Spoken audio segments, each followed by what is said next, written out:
Alright, for this part of John Deere information would be the weird and wacky stuff that you find in all these manuals. So, how many people have seen an LTR 166 direct collection lawn tractor? This was a bulletin released in August of 2000. LTR 166 was originally it says, was designed for export to overseas markets. And it performed well in the European market for 2 years, and this past year was in limited distribution, basically through dealers in the Pacific Northwest, where a high percentage of customers collect their grass clippings. So if anyone in the Pacific Northwest has seen one of these machines with this little bagger on the back that's really cute, hey, chime in, leave a comment. That's pretty cool. I have never seen one personally.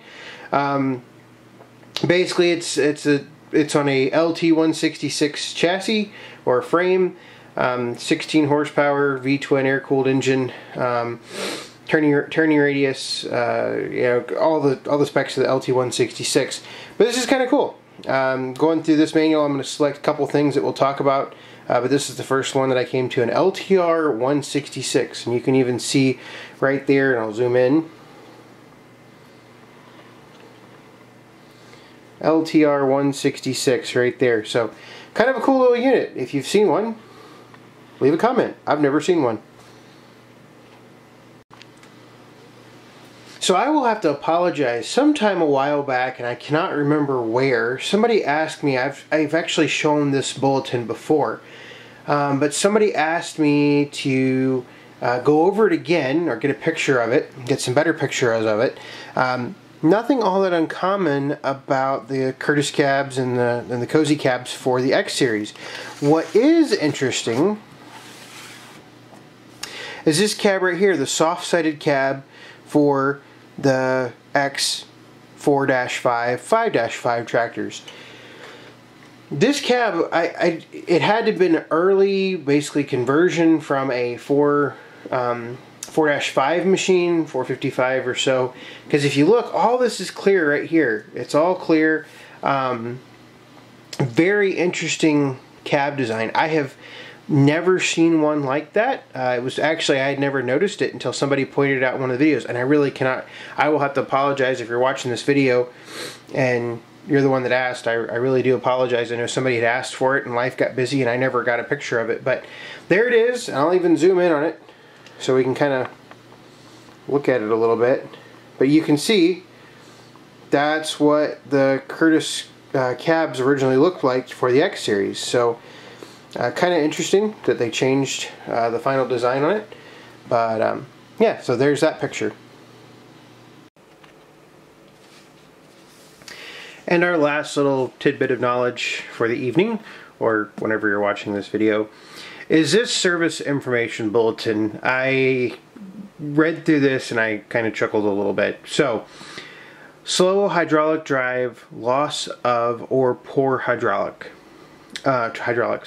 This would have affected the 415, which is the 16 horsepower export version of the 4-5 machines, the diesel version, and the 455. Serial number 80,001 to 90,104.